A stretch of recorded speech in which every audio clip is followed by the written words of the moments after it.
Good morning, everyone. Thank you for joining us this morning. We're going to be spending the next half hour talking specifically more in depth about content strategy, and more specifically about how it relates to business, given that a lot of folks in the audience today are in the business world. My name is Harrison Winter. I'm the founder and CEO of Mission Content. We are a global content marketing studio. A large part of what we do is create storytelling-based video and still imagery content for global brands around the world in over 150 countries. So that's a little bit about me. I'll be the moderator for the panel this morning. And while he's requesting to pass around the microphone, I'll let you guys introduce yourselves. So Megan, I'll let you go first. Hi, I'm Megan Leaf. I'm a digital marketing consultant, and I focus on integrated content marketing and conversion optimization search. Hi there, I'm Nicole Emanuel from YouTube. I'm a content partnerships manager there, and I work with some of our top YouTube partners to help them with their strategy for their channels. And just short background on me, I come from the independent film world where I produced a feature film in the past and I've worked in film distribution. My name is Caroline Gross, and I work for a startup in London, and we do shoppable videos. So we essentially help companies monetize their video content. Thank you very much. Testing? Okay. So we'll do one microphone. All right, I'm going to move over and see if I can manage this seat over here. It looks pretty tall. Let's give it a shot. Okay. We've all just met, but we're still very comfortable. Well, you're fast friends now because we're jamming you in like sardines on this couch. It's a good fit though. Okay, so let's kind of kick it off and talk a little bit about content. I'm a big fan of Simon Sinek and his whole approach to start with the why. And I think a good way to kind of kick this discussion off about content strategy is why is content important to businesses, both B2B and B2C? Why is it kind of all the rage that we're talking about it quite a bit? So helping make more money. Really great content marketing program I've seen. I've created and implemented them for the past 8 years myself. So it can really amplify and impact every part of your marketing program and make it like 1,000,000 times more effective. So you're focused on SEO and search and achieving higher rankings. You can absolutely drive more traffic and rank higher. I think companies that blog have like 50% more backlinks to their website. There's tons of statistics on that. You can look it up. It can amplify your email marketing program if you have a great content strategy, because you're a B2B marketer, you can really map your content back to the stage of the sales cycle and create content that helps people overcome objections. It can really amplify everything that you're doing times 1,000,000, pretty much. Not 1,000,000, but I've seen it work really well, and so make more money ultimately. I guess my thought is that it's a little bit of the opposite of always closing. It's like content marketing, you shouldn't be selling every time you tweet or every time you post a video. Like if I'm your audience, like I don't want to hear about your product every second. I want to know about the culture, like why would I become a loyal fan? Think of these people as fans as much as clients or buyers, Why would they become loyal to your brand? And that's because of like the culture that you're setting for them through creating this content that is, you're not selling a product, you're selling a lifestyle, you're selling an idea, you're selling a concept, a story that they want to be a part of. I think it's a lot stronger in a lot of ways. Yeah, much along the same lines, like the companies we work with are fashion and retail brands, and it's so much about telling the story of the brand and building that engagement and having different mediums of content, from video to imagery and editorial and everything, tying all that together to build that relationship with the people and not necessarily just sales. Great. And so, I'm also curious with the various brands, entities, and celebrities that you guys work with. Are you seeing a lot of them migrate and evolve their thinking into storytelling, or is it still at the point of where you're having to explain that to them a little bit more and get them on board with that, and get them away from trying to sell at every kind of step in the process? Or a lot of them understanding the need that storytelling is really important, And at the end of the day, content can also serve a longer term goal and objectives, winning hearts and minds and making their advertising efforts more effective. Are you guys seeing clients, brands, and celebrities kind of on board with that, or is there still a discussion to get them to migrate towards that? From our end, the brands that we work with receive different types of content. So they would sometimes make product videos that are purely, it could be a video lookbook or something like that. But a lot of them are making a big effort to make like almost like short fashion films that actually carry a story. There is product in there, but it's much more hidden, and it's much more easy, to watch and engage with than just pure product. So in full disclosure, most of the partners that I work with are content first, and they're not necessarily selling a brand, but I do work with a few partners that are selling a brand. And at YouTube, we are working to integrate more with brands and bring them to YouTube to think about not just buying media, but actually like creating this content. And we've put a lot of work into telling that story and sharing the story of why you should create content and not just push ads, and that is, we're putting that into our product. Like we have a TrueView ad that basically users can skip after 5 seconds, and you want your content to be compelling enough for them to not skip. So I think that's a great way to think about it. But I would say yes, that it is a battle, and real-time marketing and content can be difficult for some brands. There are brands that have, say, pharma companies, for example, they have legal restrictions on the things that they can say and they can get right, and like that stuff does create barriers and make it hard for them to enter this space. But they're, in my experience, they're working to try to figure it out. But it takes a lot of levels to align to make it happen. So I think my experience is a little different because I work with a lot of B2B companies. They're a little more boring and product focused right now. So I think they're celebrities to me, but they're not sexy. But it's definitely something that we're working on, really trying to get them to focus less on their products and the features and why they should buy it, and focus more on developing that voice and that story for their company. One of my clients is a mobile storage company.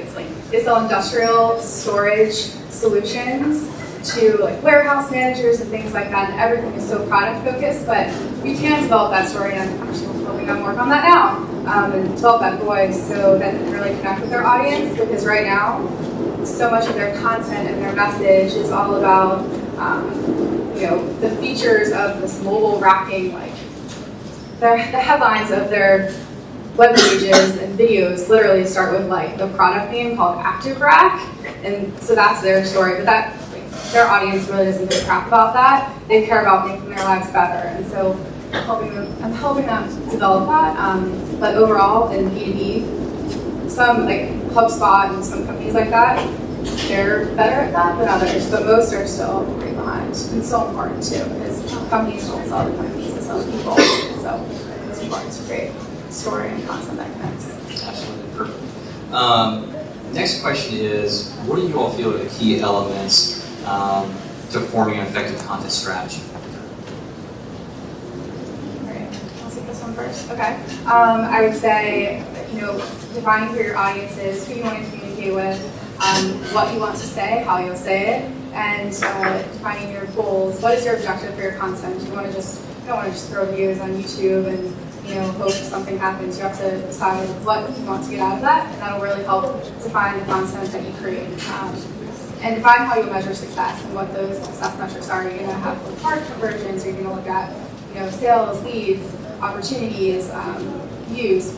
Define how you're going to measure success and how you're going to define that. Because once you define how you measure success, your analysis and your improvement will be so much easier. You're probably a good consultant. That was like a really good answer. I, in kind of like a softer way, like I think you have to find your voice and your audience.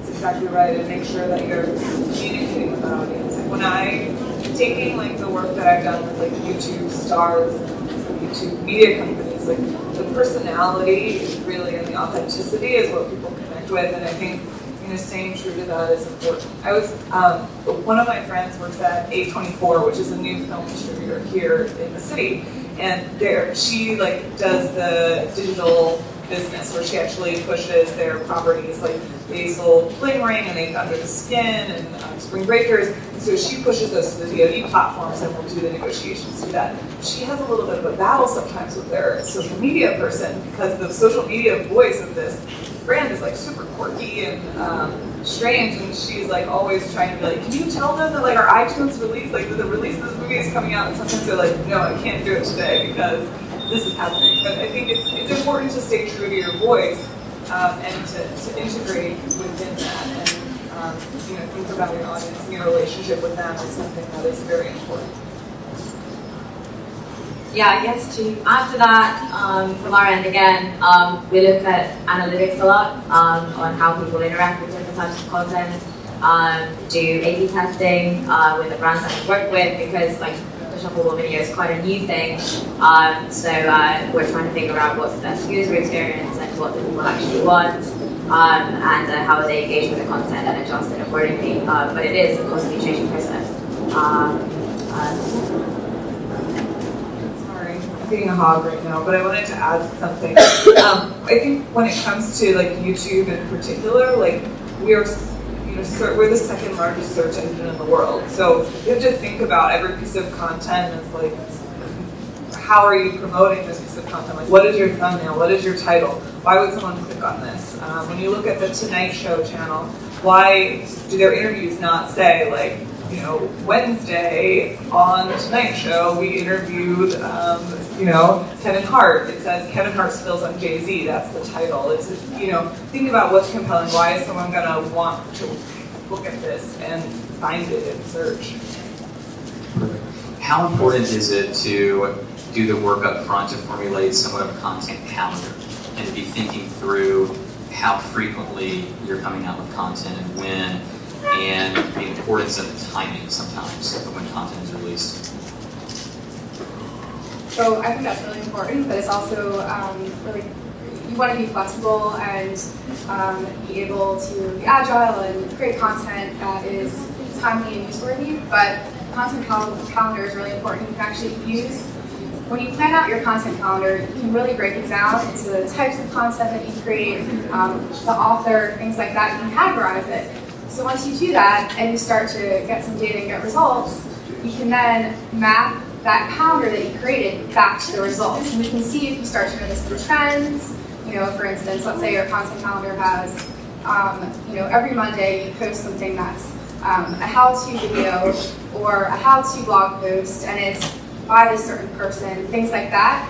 You map that out in your content calendar and you execute it well, you start to get data, you can then say, okay, when I do this type of content, it's a how-to post on social media marketing, and it's a post that Monday at 9 a.m. How well does that post do? What kind of backlinks did it get? What kind of social shares and interactions? How many downloads did it get from the PDF that I cross-promoted in it? So a great content calendar also really helps with your measurement and analysis, so really important. Don't forget it. Yeah, I don't have much to add to that.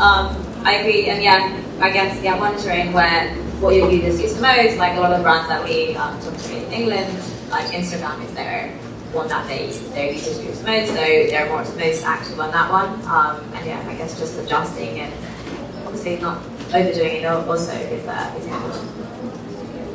Yeah, I think that's right, and I think consistency, remembering that you need to always pushing this stuff out. I think on Twitter you probably have 3 minutes before your stuff has disappeared in the feed, and you are delivering this stuff through a feed to your fans most of the time. So continue to push and have a consistent strategy, and that's important on YouTube as well.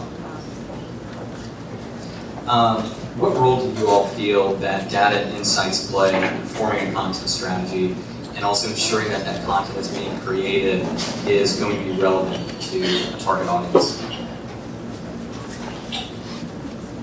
I would just first say that they both mentioned it 3 times already, that they're looking at the data and putting that back into their content strategy. And the most successful channels on YouTube are doing that as well, and they're even like changing their, actual media they're putting into the content as well. So if you notice that certain things perform better, like we've seen our partners, launch one episode that turns into a series because that episode went crazy viral, and they're like, let's continue to expand on this. And if something's working, go with it. So I'm super tactical and hands-on. So for me, I love to get in there and look at search query reporting and Google Analytics, at least the data that I have, look in webmaster tools, see what, and really see what searches are driving visits. When you really dig into this, you can get so much data based on, you get so much information based on what is working thus far, which can really help inform your content strategy and what kind of content you create in the future. So for instance, make sure, you want to look in your webmaster tools, you want to see what keywords and what blog posts and what content on your site right now is getting organic traffic. You can use that information and to create more content. For instance, you might see, if you've never looked, you might see that there's a blog post that has the word statistics in it. It's like a really, in marketing especially, if you're creating content about marketing, people are always searching for like content marketing statistics. So you can find all that data in your Google Analytics. If it's not shown, it's not provided, but there's ways around that too. And that is so valuable because then you can see, okay, when I posted a blog post about content marketing statistics or fashion tips for pregnant women, something like that. We had 10,000 organic visits to the site, 50 backlinks. Well, I should probably create another post or another piece of content around that, and maybe change the keyword focus a little bit more because you don't want to optimize your site for the same keywords over and over. But maybe now I should do pregnancy tips for, fashion tips for overweight women. I don't know, something like that. And you can see what's working, and really, it's so valuable. So. And I think combining, obviously you get so much data out of your website as it is, and with, we obviously work with the video, so we track everything inside the video, so we know exactly what they like, the items in the video, and how much time they spend looking at them. And I think combining that data with everything else can be really powerful when you start thinking about what content works best for your particular clients. Perfect. One of the things that we end up talking a lot about with our clients at my company is that the creation of the content is only half the battle, and there still needs to be a lot of thought put towards getting that content in front of target audiences. What's your all's experience been like with getting content seen at a new budget level?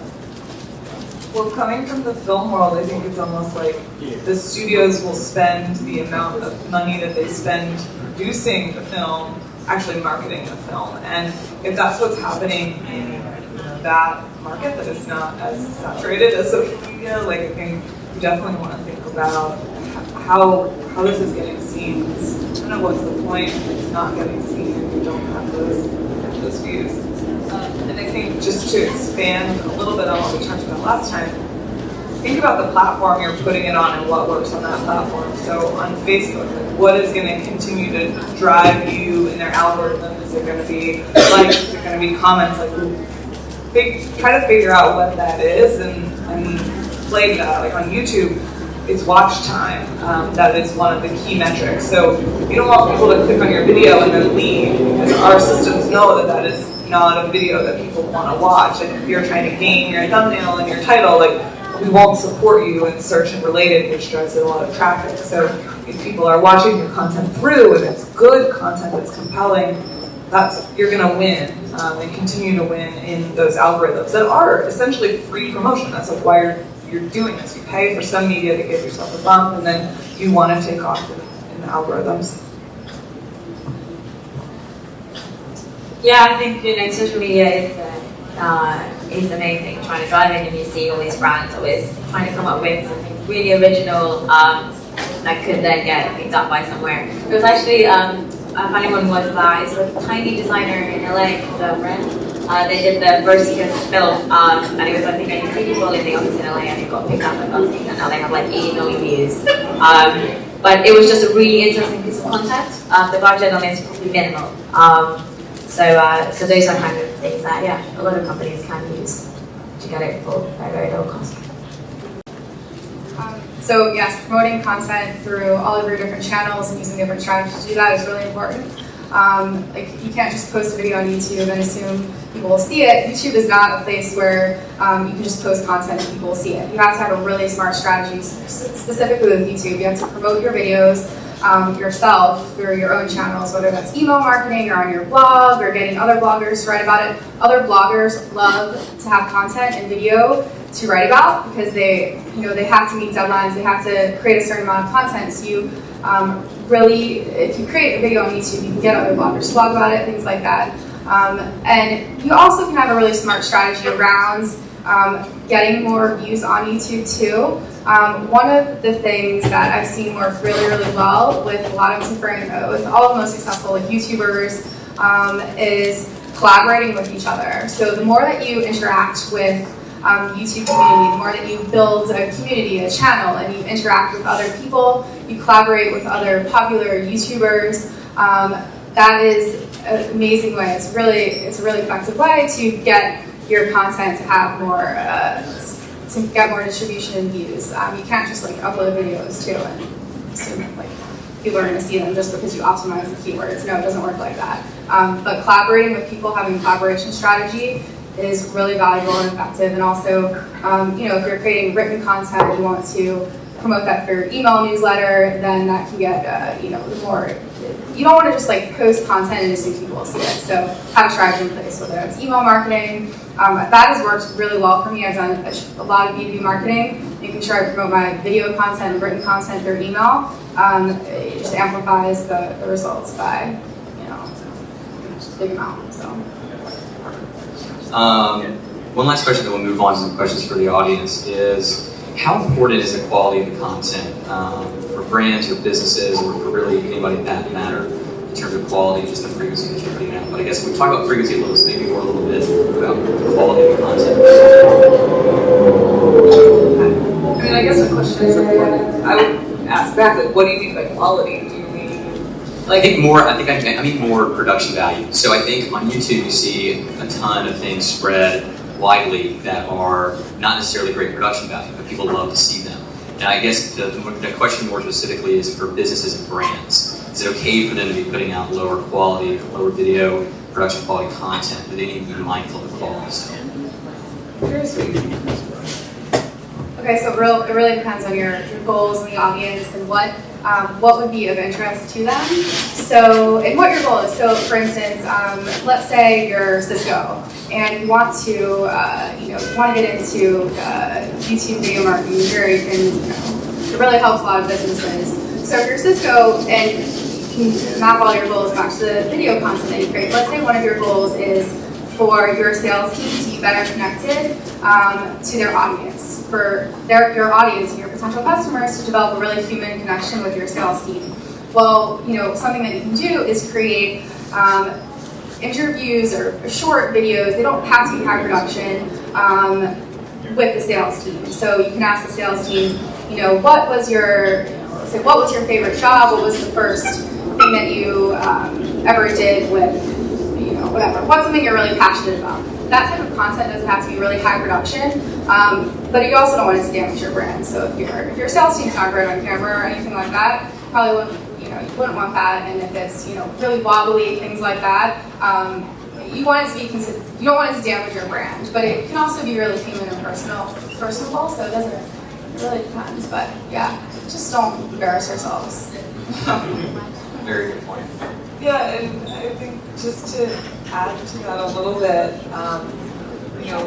quality is a lot cheaper to get than it used to be. So, the technology continues to push forward, and like today's day and age, you can get a drone to get a helicopter shot for a fraction of the cost that you could have 5 years ago. And, you can shoot high def from an SLR, like a 5D Mark III or something like that. Like you don't and those cameras cost $2,000 versus, you know, some other things that cost a lot more. You could probably own some of this equipment in-house and not have, you know, such a cost burden on you. So, you know, trying to work with production companies that are the right fit for you, where you feel like they are creating content that is the right quality level that you're comfortable with and that is comfortable and a fit for your brand, at a cost that's comfortable and fit for your brand as well. And yeah, especially for retail and fashion, it is all about showing the product, so the quality, I think, has to be there. It can be alongside, like, images from social media or, I don't know, Instagram pictures of the product, but we've actually seen a lot of, like, companies that we work with in England. They would take advantage of everything that they do, so during the fashion show, they actually create all their editorial in that one place. They film everything, so they actually only have that one event, but they get so much content out of it, and it doesn't actually cost so much. So yeah, having that alongside, then you can pull your social media in there and have both. Perfect. So I'm going to open up now and take questions from the audience for 5 minutes or so.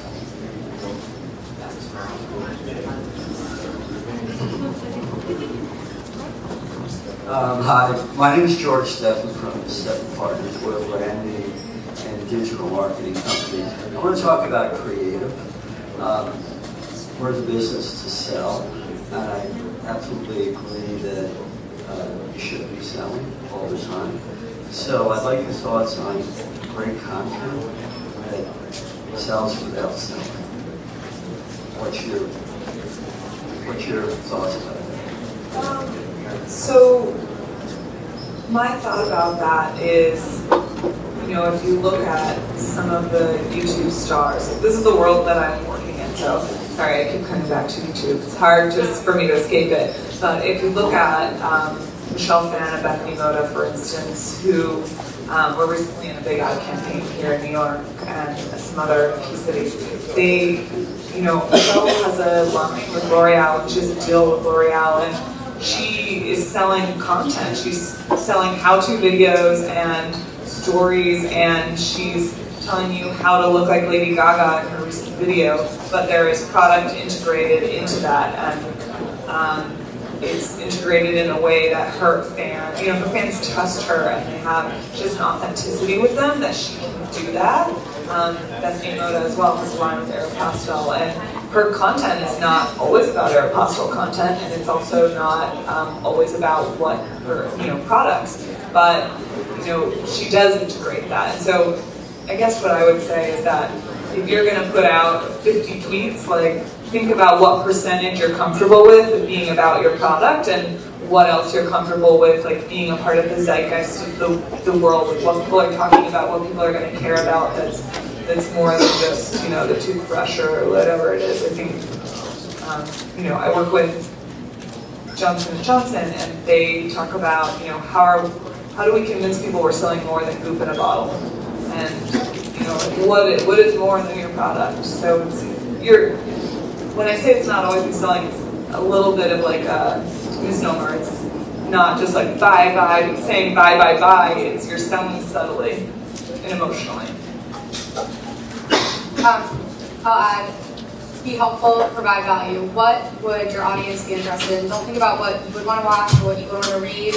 That doesn't matter. Who cares? They don't care about your company. Just think about what your audience would be interested in, whether it can be directly related to your product, not necessarily even, like, maybe your audience is, or let's say, you know, you're selling toothbrushes. Well, if that target audience is also interested in beautiful hair too, you know, that might not be directly related to your product, but you can get them engaged by being helpful and providing value with something that your target audience is interested in. So, like Jay Baer wrote a book called Utility, and he says, you know, the future of marketing is about help, not hype. So just provide value and be helpful and delight them too if you can.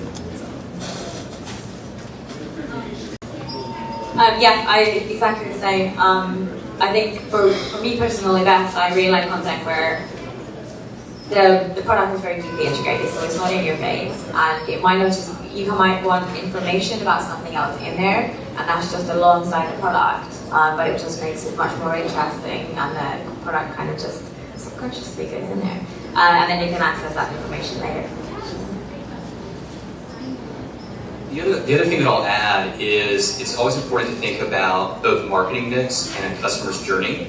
So not each piece of content needs to do everything for your business start to finish in terms of driving interest and awareness and also converting. So depending on what your business is, a piece of content may only have the objective of driving awareness and interest. And let's say that that's happening online and you're driving that interest in your brand. But let's say the purchase is always going to take place offline. That piece of content, even though it's not converting right then and there, it is doing its job to connect with the audience and it's keeping you top of mind when they're making a purchase out in the real world. That's still doing its job. And obviously that can sometimes be a little bit more difficult to track, but it doesn't escape the fact that sometimes your business is just in that nature. And so it's important to think about what's the journey like for your customer and what is the objective that each piece of content can play. It doesn't need to do everything start to finish. Hi, my name is Luke. I'm a corporate matchmaker for tech startups, and I had a question about how you manage expectations. So in Nicole's case, it might just be views or engagement, but in the other cases, it would be clients and their KPIs. That's a great question. So, what do I do? Something I'm working on right now. I would say, if people, come to you and say, oh, I want to create a viral video, you have to explain that that's not something, you can't just go out and set to create a viral video or a piece of content that goes viral. You have to set reasonable expectations based on what's worked for them and based on what you've seen work, but don't say, oh, we're going to create this one piece of content and it's going to get 1 million shares and likes and it's just going to make your company, your business take off. No, I would probably fire them as a client too. But you have to also explain that a great content marketing program takes time. It does not happen overnight. This is something I'm working on with one of my clients right now. So we've started, I've been working with them for 3 months on an integrated search and content marketing program, which is very valuable. We've basically tripled their organic traffic to their website, but it's not something that overnight is going to, directly increase sales like that. So something you have to have a lot of education on, depending on their experience level, but really educating the client on digital marketing, and so they really understand how things work and how long things take. Really important education. Can I just one little thing?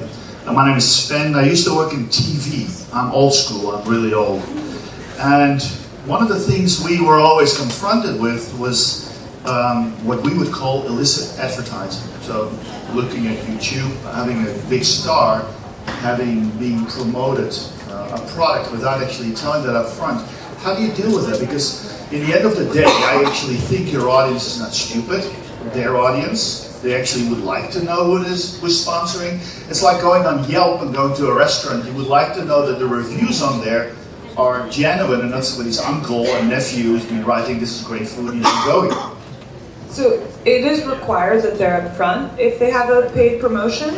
And most of our YouTube stars that will integrate will be upfront with their audience because their value is in their authenticity and their relationship with their audience. They don't want to trick them, and I think it's a great point. And I'm sorry I wasn't more clear about that before.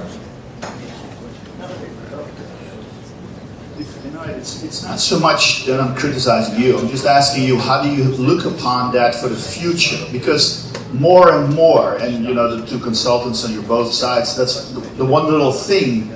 I think what the audience is looking for, it has to be genuine. You see, what was it, a couple of months ago, he saw this bike rider on the GoPro being hit by a buck coming out of the field. And suddenly this movie's got like 50 million hits because it's genuine. The guy got hit on his bicycle by a buck coming out of nowhere. So that's genuine, and the GoPro buys it and puts a logo onto it, that's fine.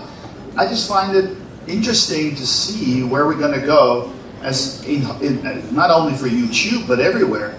How are we going to deal with that?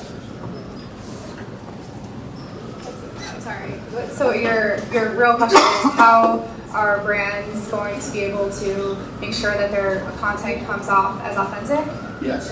Okay. That's a good question. Can you give me? Do you have an example of a piece of content that you thought was inauthentic? Yeah. Well, I think. Or I can help clarify. I think what he's saying. So what we're thinking is like, so when you're a brand and you decide to have somebody like Michelle or somebody, go with Maybelline. Do people automatically start getting turned off when they see it sponsored? And then how do you make sure that when you're sponsoring something, people, like how do you hide it subtly, I guess is what you're saying. And the difference between like what I guess he was calling illicit advertising is the word from there, versus kind of being super stealth maybe about getting a brand in there and not making people feel like they're just being pitched to. Like what's the difference in how you handle it? Well, I think we're all mostly marketers or marketing and sales here, so for us that stuff is really obvious. But for your audience, it might not be. So I know one of my friends' companies called Cambridge, they launched a program called Channel Pages with YouTube. So basically, they've had about 800 brands use it, and I know one of them. I was talking to him about it. They have an NDA, but it's a very large auction site, probably the largest one, the most popular one, but the only auction site you may have ever used.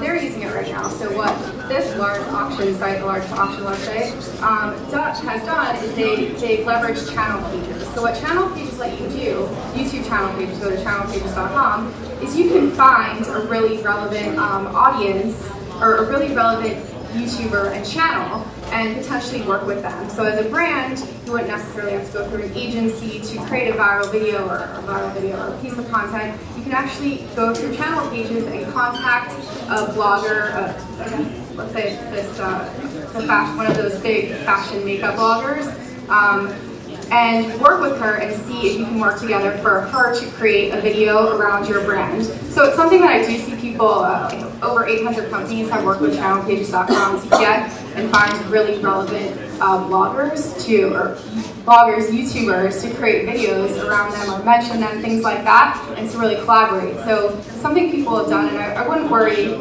too much about, I think if it's relevant and it is authentic, even if you are paying them, that's okay. People might understand that, they might not, but as long as it's relevant, I think that's the most important thing. Well, and a lot of these fans are very supportive of their creators, and if they are true fans, like what we see sometimes is like, oh, I'm so happy you got this deal. I'm so happy to see you taking it to the next level. And we actually do see like fan support for our creators getting the opportunity to work with brands and integrate them, as long as they're upfront about it. Again, the creator will know like the boundaries of their audience. And they'll know like that their audience will revolt against this or their audience will support this. And so I think it is important for brands, especially when you're working with YouTube creators, to trust the creator a little bit in your strategy and to make sure you come to them with your idea, but also be very open to what they're saying. Like Casey Neistat is a great example. I think he's maybe on the far end where he's a creator who's like very strong in what he wants, and you have to be a brand that is like ready for his his ideas, his strong ideas. But if you're ready for that and you're going to do it, like he's going to integrate you well, and his audience is very open to it. Like if you've done Mercedes ads and J. Crew ads, and they're really open to it. They love it. Guys, thank you very much. Yeah. Megan, Nicole, Caroline, Harrison, thank you very much. Applause, please. Thank you.